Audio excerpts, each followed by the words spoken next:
Let's go on to 49ers at Bengals. Tampa looked like a good football team last night.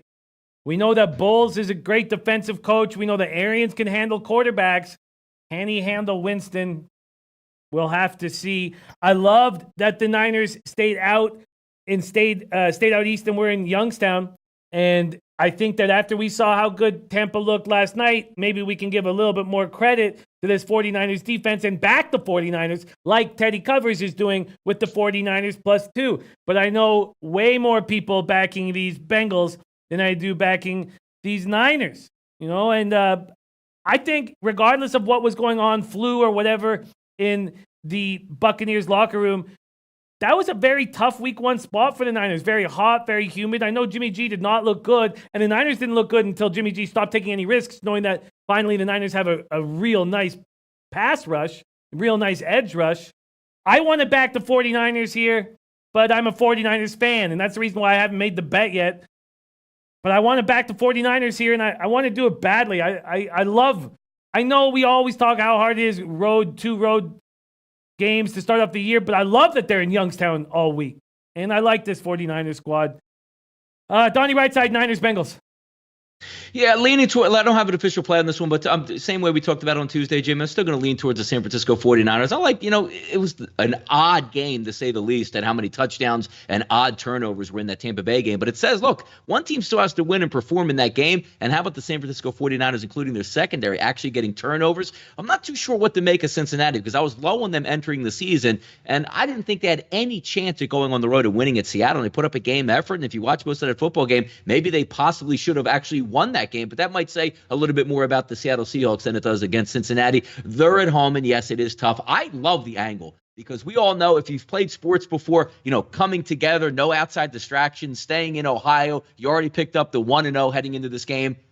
I think they're a little bit more talented, like the play caller. I'm going to stick with the same guns that I had. And this opens up, 1.5, flips over to -1 with Cincinnati. This is a razor-thin edge. I didn't make it a pick six, but slightly lean towards San Francisco. I think the Cincinnati Bengals just a little bit banged up their mix and going to miss the football game. It looks like got a limited practice in today on Friday. Going to lean on more on Gio Bernard.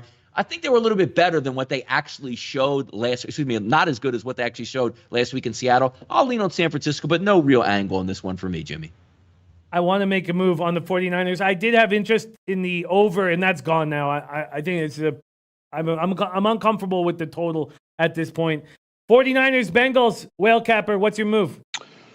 So first of all, to address the Nutflesh Allen and company, you're welcome for pointing out that the Niners were historically bad intercepting the ball last year and then getting 3 picks to eclipse their total in one game.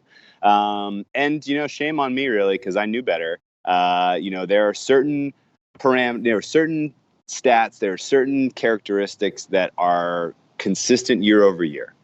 We'll call them sticky, right? And interceptions by the quarterback are pretty sticky. Interceptions by a defense are pretty random. And I should have recognized that, there was going to be some regressing to the mean for the Niners defense this year. They're going to get a heck of a lot more picks. And who better to kick that off than Jameis Winston, who tends to throw more interceptions than your average quarterback. So shame on me for getting involved there. I will refute a little bit of what you're saying about the Bucs being good. Yes, they beat the Panthers last night on the road. Yes, on a short week, on the road is an impressive win, but that offense is not good. Byron Leftwich's offense is not a plus EV offense in any way, shape, or form. That is not a team that I would expect to do good things from here on in. They'll have some random wins here or there. Todd Bowles and defense and company were awesome, especially in the red zone. That is a defensive unit that you can count on as far as a handicap goes, but I would not trust that offense to score, more than 24, 27, average kind of point output any given week. And any given week where that Bucs team is throwing interceptions, they're going to be out of the game. And so, I don't necessarily want to give the Niners defense all of this credit that they were able to keep that team to 17 points last week. That said, I think the Bengals are a good offense. I think what Zach Taylor is doing with his 3 wide receiver set, with his affinity for passing on early downs, is kind of right out of the mold of young kind of Sean McVay at the Rams. And I think this is going to be a team that can score and go toe-to-toe with a lot of teams this year. I think when they're big dogs, you're absolutely going to want a piece of the Bengals. And in this spot at home against a team that spent the week on the road, I'm on the Bengals. I'm looking for them to get a win here. And I would refute a lot of kind of the narrative of, well, they're staying in Youngstown, they're staying together, this is a business trip, they're staying focused. I'm going to refute a little bit of that with, well, they're not in their normal rhythm. This isn't a normal week for them. They aren't getting the treatment that they usually get from their absolute top of the line medical facility in Santa Clara, California. They're not getting the sleep in their comfortable bed with their being around their loved ones and kind of in the normal routine that you normally would be in an NFL week. And I think that as much of the advantage as you can, as much as you can erase a disadvantage by limiting how much this team is traveling and by getting adjusted to a body clock, I think you're probably doing as much disadvantage to them by taking them out of their rhythm and by limiting their ability to get medical and treatment that they would normally get during the week. So I think that's pretty much a wash. And as we look at the matchups and on the field, I think we still have a lot to learn about Zach Taylor's offense. And I think the Niners are going to learn the hard way that this team is for real. So I'm expecting the Bengals to get a win here. I won't be surprised at all if they can get into the 30-point range. And I backed them. I sold out to Cincinnati -2.5 for a plus money score here. Man, very interesting breakdown. I mean, clearly you've not stayed at a Red Roof Inn in Youngstown because it's pretty nice. Pretty nice. Clint Richardson says, since he was my first look at this week's plays.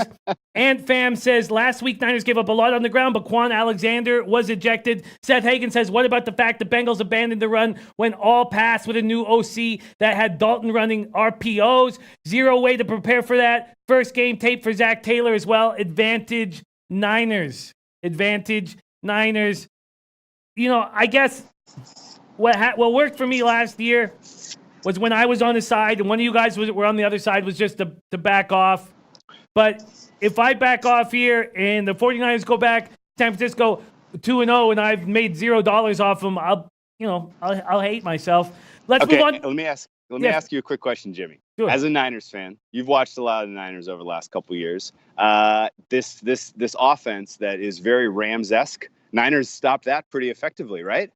Last couple of years? Or not? I just feel like we can't judge this offense at all. We can't judge it because Shanahan hasn't had a chance to get any consistency with the players who are going to deliver his plays. I just feel like we should just not judge this offense at all. Okay, I think it's still really early. I agree with you. No, you can't judge this offense at all. In fact, I wouldn't judge Jimmy G's performance until probably like week 6. And a lot of that, and honestly, like we saw it in that Tampa Bay game. They were in the red zone. It was third down. That's if you have a franchise quarterback who you believe in and you have an offensive system that you think is dynamic, you take a chance there and you say, hey, go make a play and get us a touchdown. We're going to make this field goal, even if we get an incomplete here. Like, go throw this ball into the end zone, get us a touchdown.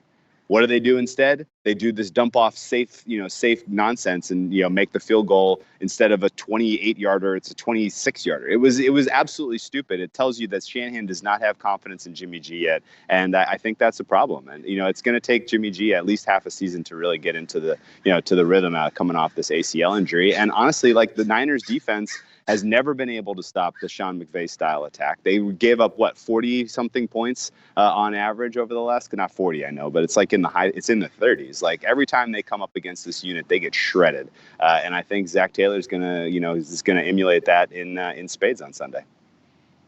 Oh, it's a tough game, but man, am I excited to watch it.